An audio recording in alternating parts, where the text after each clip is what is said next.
They don't want to be blown around. They don't want to be moved. The courage to face life's whirling wind of contradictions. The courage to love yourself. The courage to love. Get after it, whatever obstacle you're facing. Go take care of it. Focus on what is it you really want? What is it you really care about? Grab onto that, focus on that, start fantasizing about that again, spending time thinking about what it would be like to actually have that. More fun, more memories, more meetings, more encounters, more relationships, more experiences, more money, more achievement, more joy, more bliss. I'm creating opportunities constantly. So what I do is I shrink the finish line. For years, I was a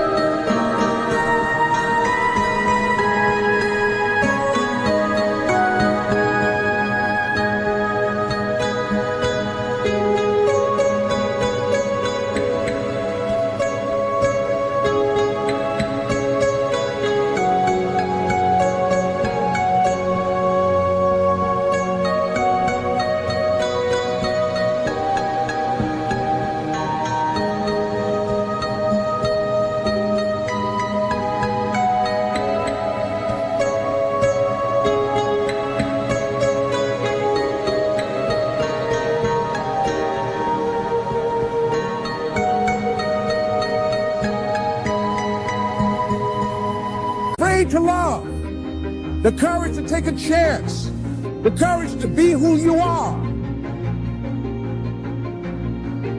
He says courage isn't for somebody else, for medals.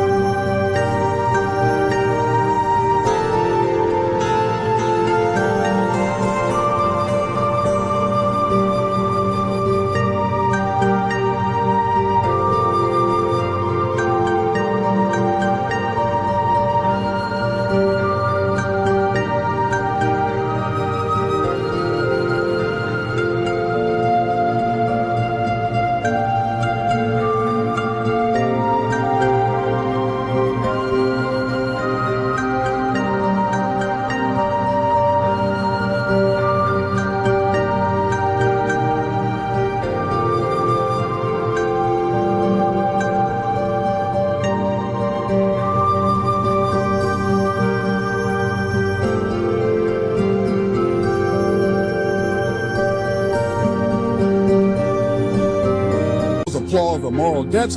Courage is what at that moment feels most right for you.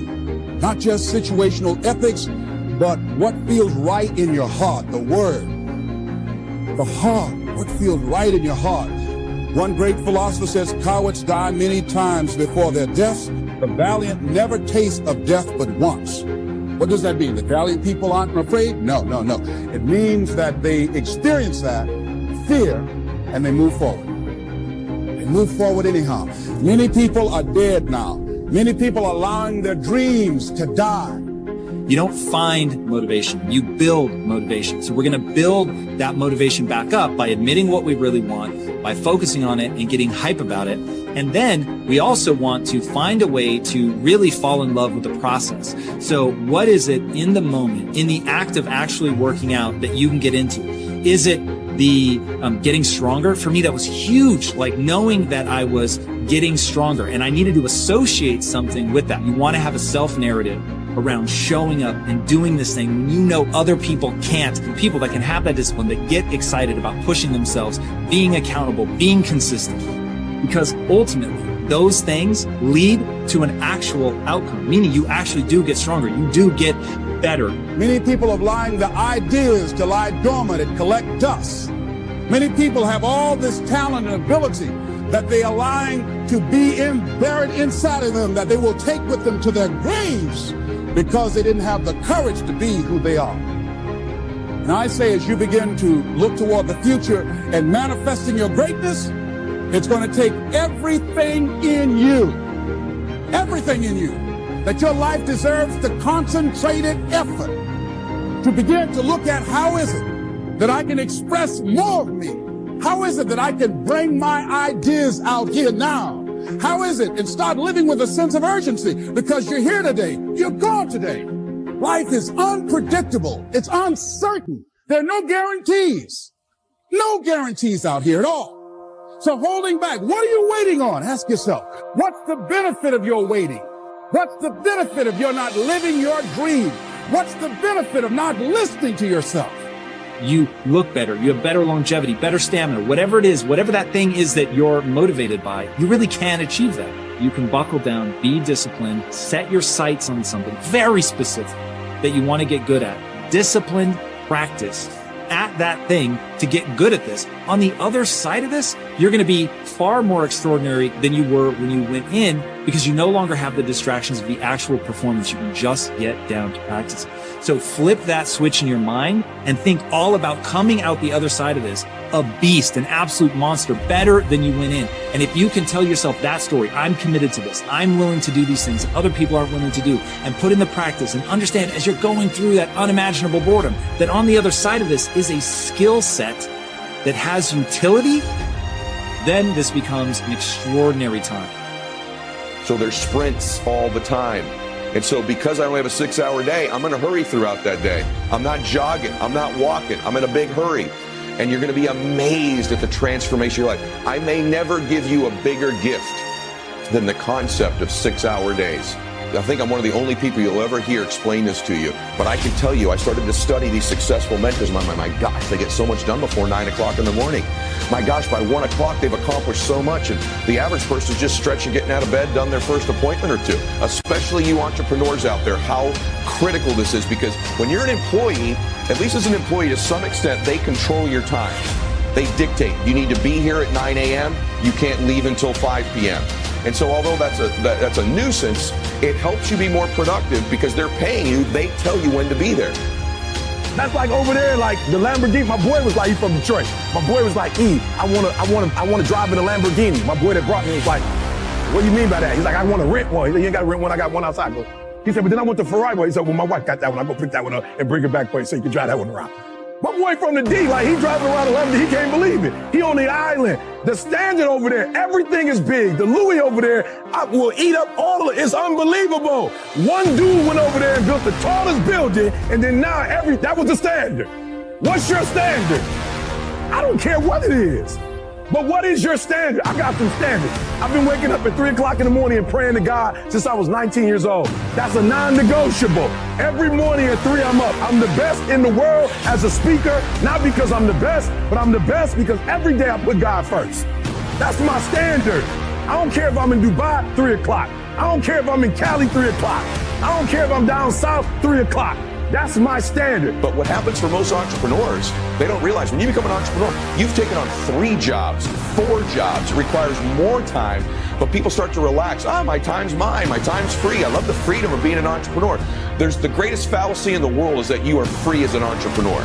And as a matter of fact, you have more responsibility, more obligations, more accountability when you're an entrepreneur because there's no guaranteed money coming in. The biggest mistake, the biggest misnomer, the worst thinking you could have as an entrepreneur is that somehow you're free because you don't have a job. Just because you call yourself an entrepreneur, if you are one, doesn't make you free. In fact, it makes you less free.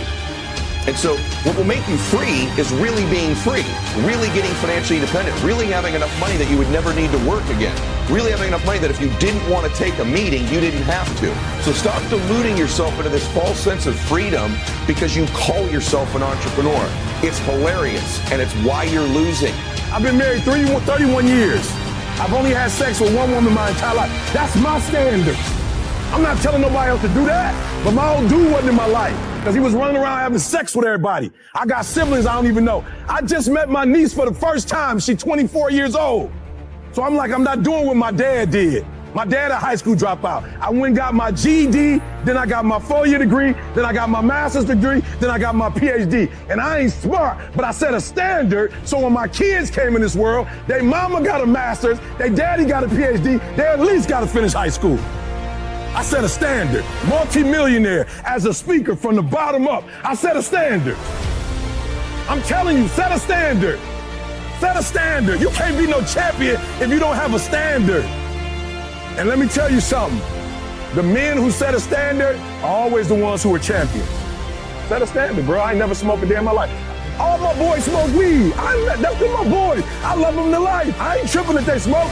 I just set a standard. My daddy was strung out on crack for 14 years. My uncle's died of cirrhosis of the liver. I'm good on alcohol. I'm good on drugs. Why? It don't look like my family know how to handle it. You have this fallacy, this relaxed state of freedom where you're going to get around to doing things and you get to go to the gym anytime you want to. And you're wearing your sweats at 10:30 in the morning, right? You wouldn't do that if you work for someone else. You don't do that when you work for you.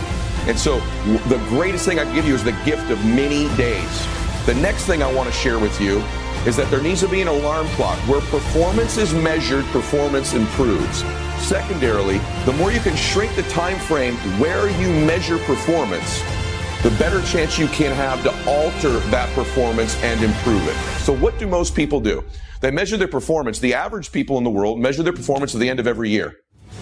New Year's Eve, right? They take an account of, here's my life.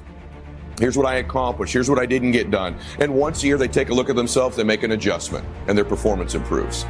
They measure their performance, they measure the results, and then they make an adjustment. So they adjust about once a year. Pretty good performers shrink the time frame. At the end of every month, most companies kind of do an inventory. Most people do an inventory. They look at their books, they look at the profit and loss, they look at their schedule, and they make an adjustment after they measure that performance at the end of the month.